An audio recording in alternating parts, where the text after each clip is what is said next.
पंजाब भी आ गया। हुए बड़ा कमाल कर दिया भाई पंजाब पुलिस ने। पंजाब पुलिस 2022 से लेकर 2025 तक चंडीगढ़ में गुरपत सिंह पन्नू को ढूंढ रही थी। वही आतंकवादी खालिस्तानी, उसको पिछले 3 साल से ढूंढ रही है। कहाँ? चंडीगढ़ में।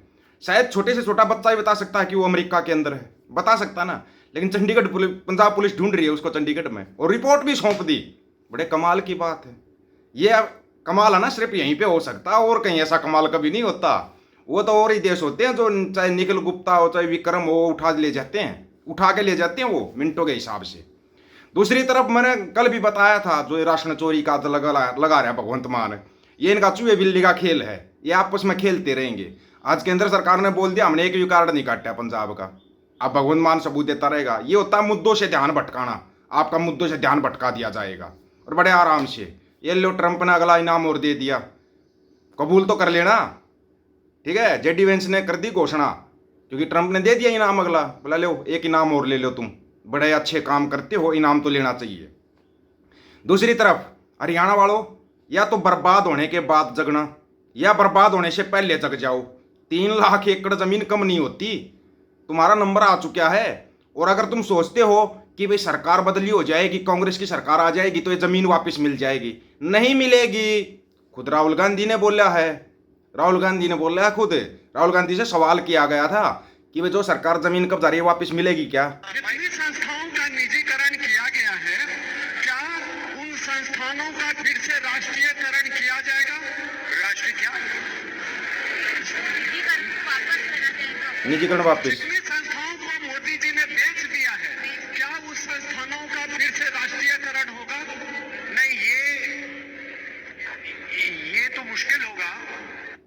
बस मिल गया जवाब। पड़की खड़े जो ठंडक।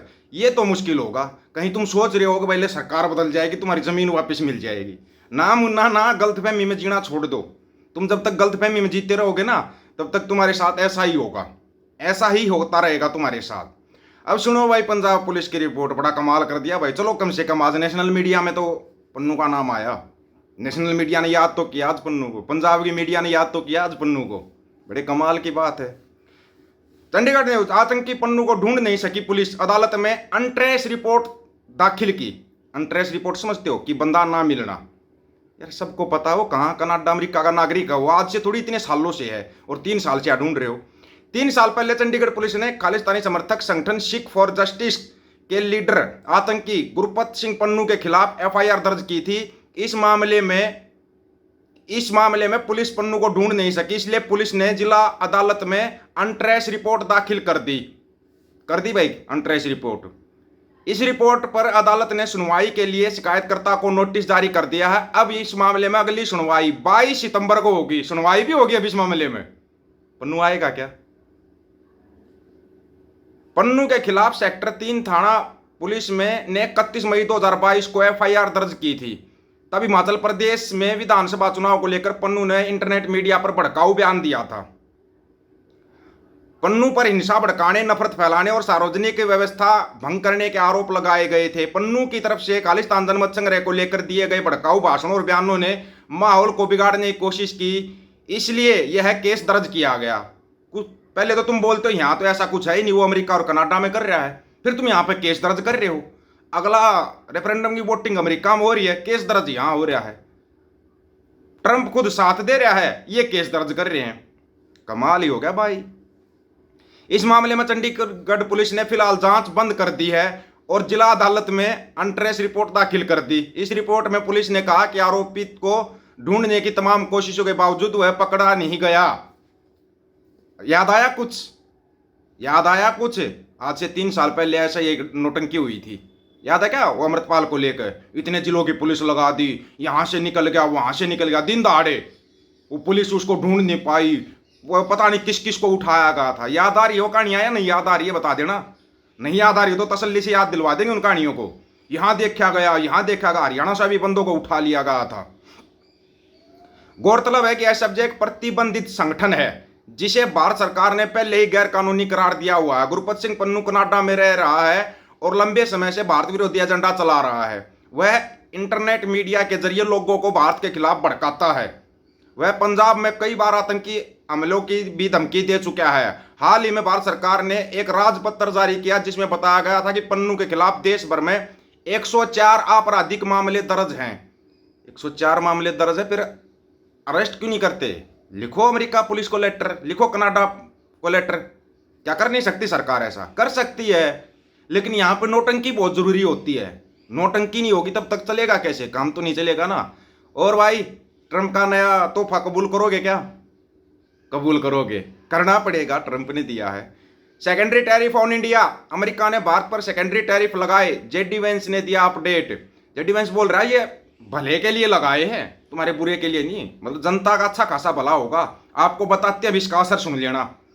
15,000 हॉस्पिटल, कान खोल के सुन लेना, इंडिया के 15,000 हॉस्पिटल 1 सितंबर से कैशलेस इलाज से मना कर देंगे कि कैशलेस इलाज नहीं होगा 1 सितंबर से। हजारों फैक्ट्रियों पर ताले पड़ेंगे। इस टैरिफ का बता रहे हैं, जो टैरिफ का असर होने वाला है। हजारों फैक्ट्रियों पर ताले पड़ेंगे ना, तो लाखों मजदूर रोड के ऊपर आएंगे। या तो बर्बाद होने के बाद जगना या बर्बाद होने से पहले जगना, मर्जी तुम्हारी है। यहां पर तो और ही कुछ दिखा, यहां पर तो हम विश्व गुरु बन चुके हैं, विश्व गुरु हैं, ठीक है ना। सबको पता है विश्व गुरु हैं। जैसे घंटा बजा रहा है पूरा विश्व, तो विश्व गुरु हैं। भले ही कुछ भी हो, चाहे तंदूरी लाल कुछ कहता रहे, लेकिन विश्व गुरु है। महामानव है ना, महामानव तंदूरी लाल सरेंडर कर गया अमेरिका के सामने। अब ये तुम्हारी जमीन दूसरी तरफ जाएंगी, अपनी जमीन ने बचा लेना। जो 2030 तक अपनी जमीन बचा गया ना, वो राजा की तरह जिंदगी जिएगा। और जिसके पास जमीन नहीं बची, हरियाणा सरकार का आदेश क्या है, जिसके पास 10 या 10 से कम किले होंगे ना, वो सारे के सारे किले सरकार ले लेगी। 10 से ज्यादा होंगे, 11 होंगे, 12 होंगे, तो 10 सरकार ले लेगी, एक तुम्हारे पास बच जाएगा। उसको अगले टर्न में ले लेंगे, अगले टर्न में छीन लेंगे तुम्हारे से। लेंगे नहीं, छीन लेंगे। जिस तरीके से तुम खामोश हो ना, ये तुम्हारी खामोशी आने वाली पीढ़ियों को बर्बादी की तरफ लेकर जा रही है। ये मत समझ जाना कि कोई सरकार आएगी वो तुम्हारा भला कर देगी। भूल जाओ इन चीजों को, भूल जाओ। ये नोटंकी 2027 के लिए चल रही है। अमेरिका के उपराष्ट्रपति जेडी वेंस ने रविवार को कहा कि राष्ट्रपति डोनाल्ड ट्रंप ने भारत पर सेकेंडरी टैरिफ भी लगाए हैं ताकि रूस पर दबाव बढ़े, ताकि रूस की ऑयल इकोनॉमी से होने वाली कमाई मुश्किल हो जाए। वेंस ने न्यूज के एक शो मीट द प्रेस को दिए इंटरव्यू में कहा, हम देख चुके हैं पिछले कुछ हफ्तों में दोनों पक्षों की ओर से अहम रियायतें आई हैं। हमारा मानना है यह दबाव रूस को बातचीत के मेज पर लाने और जंग रोकने की दिशा में अहम साबित होगा। कल तक अपने यहां पर जेडी वेंस के गुण गाए जाते थे, पता है आपको? अब जेडी वेंस की कोई न्यूज नहीं दिखाई जाती। अमेरिका का उपराष्ट्रपति है, यहां पर तो गुण गाए जाते थे, जेडी वेंस इंडिया के लिए ये करेगा, जेडी वेंस इंडिया के लिए ये करेगा। वो तो टैरिफ को तुम्हारे भला बता रहा है, तुम्हारे भले के लिए टैरिफ लगाए। तुम्हारा अभी समझ में नहीं आ रही है। सच्चाई ये है, देखो, सोशल मीडिया से 90% अंधभक्त गायब हो चुके हैं। 10% सिर्फ वो बचे हैं जिनको जलील होए बगैर नींद नहीं आती। तो उनको जलील करने की जरूरत नहीं, वो पैदाइशी जलील है। उनको हम जलील नहीं करेंगे, वो तो जलील ही रहेंगे। लेकिन जो ये झटके ट्रंप दे रहा है, या जिस प्रकार रिपोर्टें यहाँ पे बनाई जा रही है, या जो चूहे बिल्ली का खेल झाड़ू और फूल खेल रहे हैं, बड़े कमाल की बात है। एक ने तो बीजेपी का मतलब ही निकाल दिया। बीजेपी मतलब भारतीय जिनपिंग पार्टी। अभी चाइना की तरफ जा रही है ना, भारतीय जिनपिंग पार्टी हो जाएगा अब ये, है कि नहीं? क्या लगता है आप लोगों को इस बारे में? आप लोगों को क्या राय है भाई? आप अपनी राय रखना, आपकी राय का इंतजार रहेगा। आ जाओ बेरोजगारों, तुम्हारा स्वागत है। सभी साथियों को राम राम, नमस्कार, आदाब, सत श्री अकाल। वीडियो को ज्यादा से ज्यादा शेयर, चैनल को सब्सक्राइब और बेल आइकन को जरूर दबाना दोस्तों। ऑफिशियल दीपक फौजी यूट्यूब चैनल, बात आकर सच की करेंगे, हक सच की बात हम करेंगे। वीडियो को शेयर करने की जिम्मेवारी आप लोगों की है। गज के आखो, वाहेगुरु जी का खालसा, वाहेगुरु जी की फतेह।